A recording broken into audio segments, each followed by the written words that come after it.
Hi guys, Jonathan here as usual. I hope that you're doing well, that everything is good with you, with your lives in general. And I mean, this video is a bit different from my usual videos, the videos that you usually see on this channel, because I think that it's a bit more personal, probably, and I'm talking about like family stuff.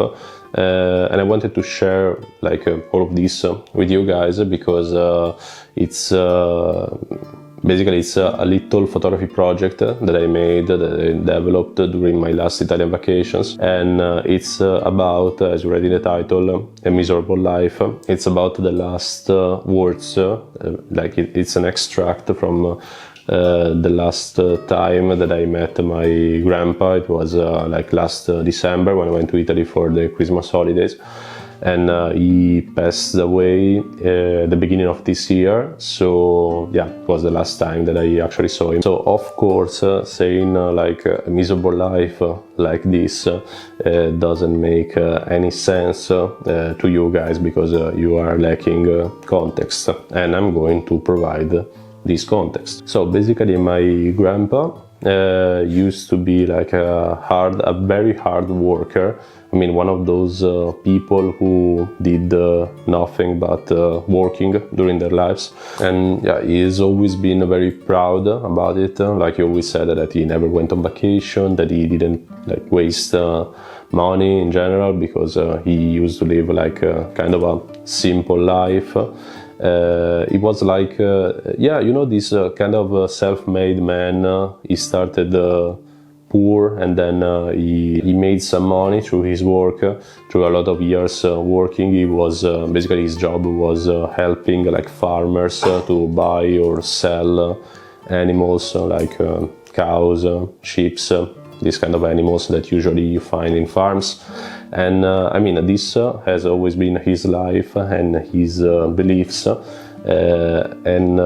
Yeah, as far as I remember, since I was a kid, my conversations with him were about this, about stories from his past, about what he used to do while working.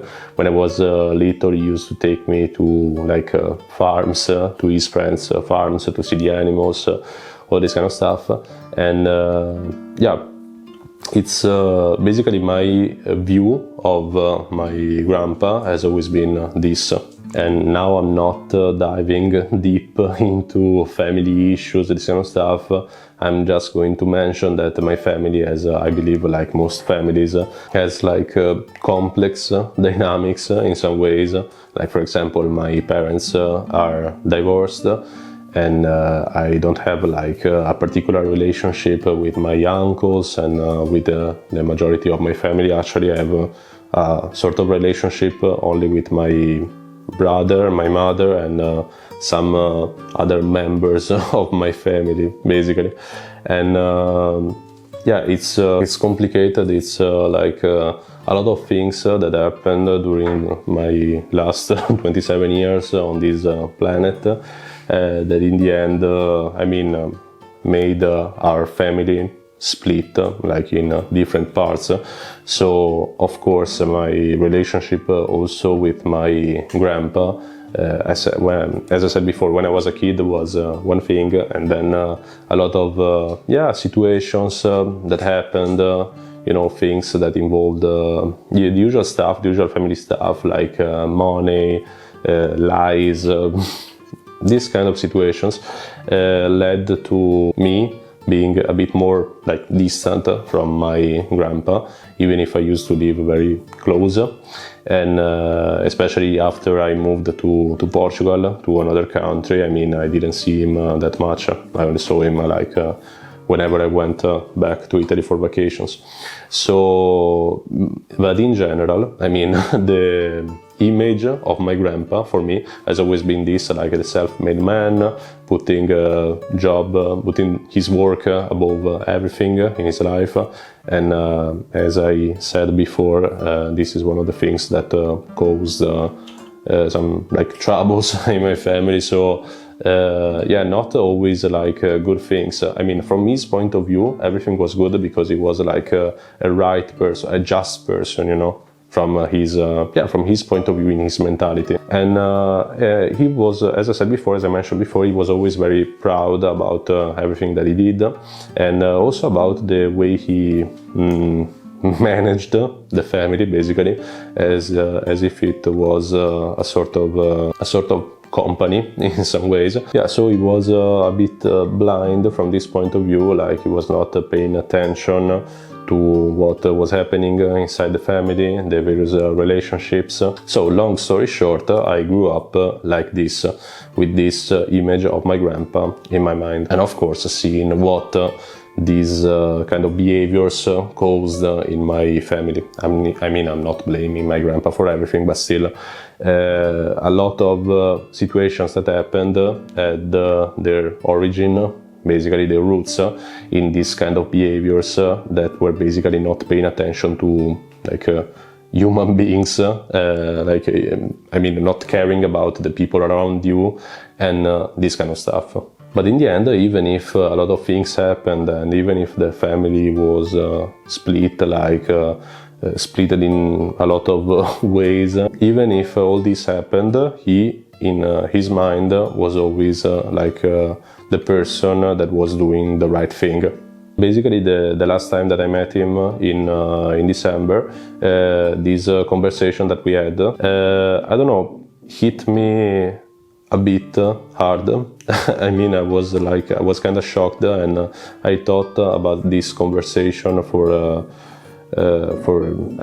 these months, basically. It was, one of these thoughts that every now and then comes to your mind, and you are there thinking about this situation and what happened and this kind of stuff, because I feel like my grandpa was being honest with me for the first time, probably, because he said some things that I'm going to basically explain now after this long introduction, that hit me honestly, because I saw him as a different person from who I always thought that he was. So in a few words, he said that even if he tried to do his best in his life, he failed, basically. He had a miserable life, and from this comes the title, and everything around him fell apart. Probably he was talking about family ties and all this kind of stuff. So in the end, he noticed what happened in the last years, and that's a good thing. And in general, he was talking about this, and he started talking about the way he led his life. He gave me some examples of things that he did for other people that didn't turn out as good things, that were positive in the beginning, but some people took advantage also of my grandpa, because he has always been very kind, especially with people from outside the family, I have to be honest. And when you're kind, when you're generous, some people take these things for granted and take advantage of you. I mean, it's a history of human beings, and it happens. And basically, it was sad. It was, but it's not only about being sad. It was confused, and it's normal, because when you're 93 and you're about to pass away, basically, probably you feel some confusion. There's something that that you don't understand about your life, about what's happening, all these kind of situations. And he looked confused, and he was asking basically to me why all of the bad things happened, because he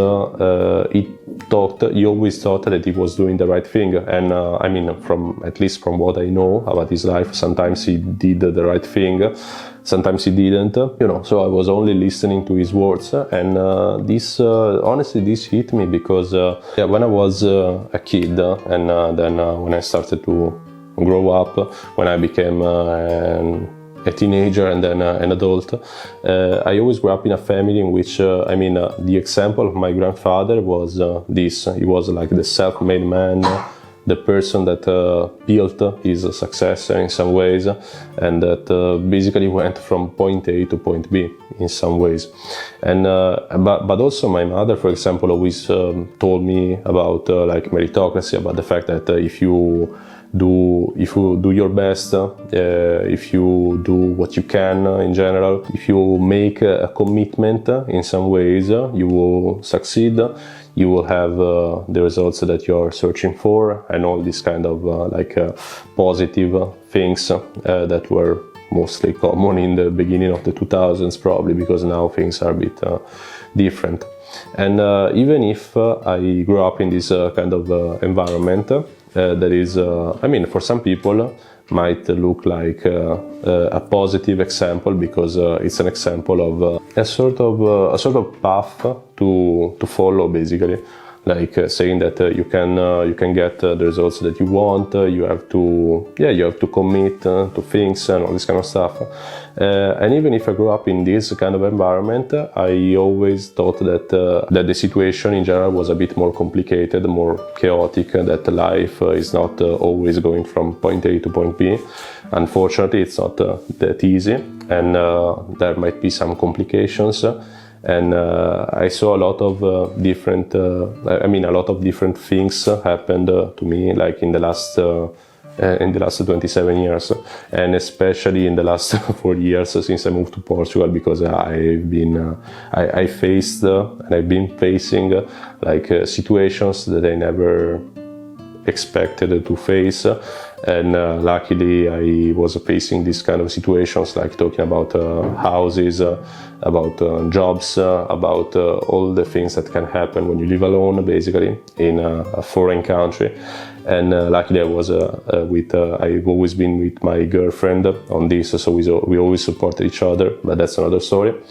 And so yeah, I always believed that this thing of meritocracy, of having everything certain, of living in a sort of bubble, was not possible for everyone, and probably was not something that I was searching for, growing up. So as I said before, this was the image that I had in my mind of my grandpa. At the same time, it was not my beliefs, it was not the representation of my beliefs, of my values. I have different values. Some people could say that I don't have values, but it's, that's another story again. So yeah, it's,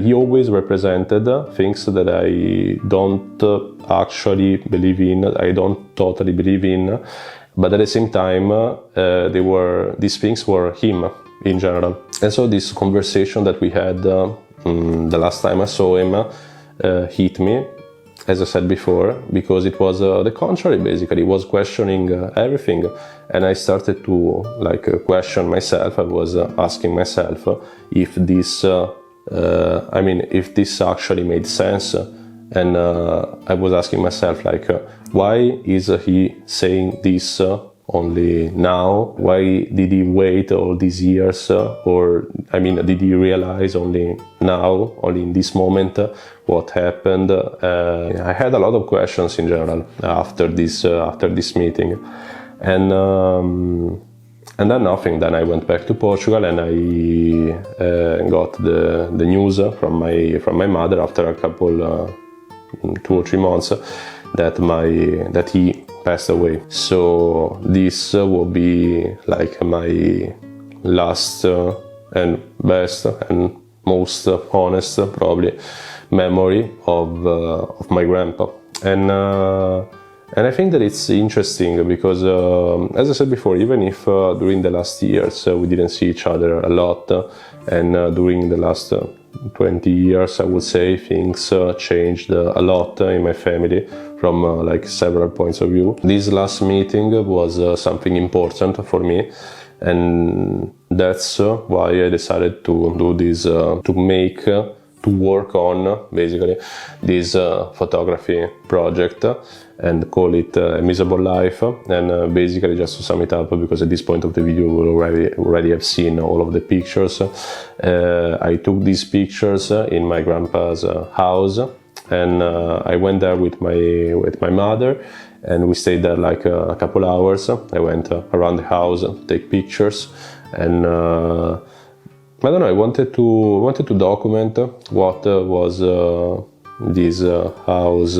like, also because now this house is, I mean, after the inheritance process, this kind of stuff, now it's owned by one of my uncles, and probably he will sell this house at one point.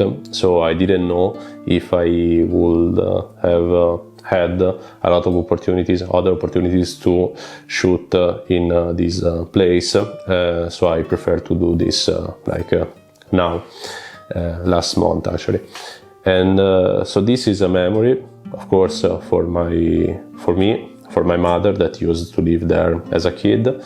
And it's also something, I don't know, it was an interesting experience taking pictures inside that house where a lot of things happened, like mostly negative things, but yeah, mostly negative things, guys. I don't want to lie to you. It's as I said before, I don't want to go deep into this conversation because it's like private stuff and all this kind of stuff, but yeah, I don't have this concept, this great and valuable concept of family in general, of large Italian family, like stereotypical family. And yeah, as I said before, I wanted to document what this house looked like, more or less, to document the place where my grandpa used to live, and that represented in some ways his life, because I mean, he was, as I said before, he was proud of everything he did, and also of building that house and having the family members like revolving around that house. So it's yeah, it was like part of his belongings in some ways, and it was something important in general for my family. And nothing, I just wanted to represent this and to let my emotions, my feelings show in these pictures. I tried to do this sort of exercise. I already talked about in one of my last videos about emotions, about feelings affecting photography. And in this case, I noticed when I was editing the pictures, when I was reviewing the pictures, that this happened to me, because I have very, very mixed feelings about this whole family thing. And now I don't want to repeat myself, because this conversation could go on for like hours or days. So yeah, I think that I'm going to end this video like this. And yeah, just wanted to talk about, as I always do, to talk about doing something different, to prove yourself in a different environment, a different situation, talking about photography, talking about art in general. So yeah, that's it, guys. I don't have like this time I don't have a moral for you in the end of the video. I'll leave you I don't know, get your own conclusion from this conversation, from this project. And I don't know, let me know in the comments, what could you let me know in the comments? I don't know, maybe what you felt like seeing these pictures, what these pictures told you in some ways, like visually speaking. I don't know, it could be interesting. I think that it could be interesting. So let me know in the comments what do you think about this whole photography project. And yeah, see you in the next video. Probably something a bit less sad, a bit less chaotic. And but we'll see. It could be even more sad, but I don't know, I have to think about it. So see you in the next one. Bye, guys, and thank you for watching, of course.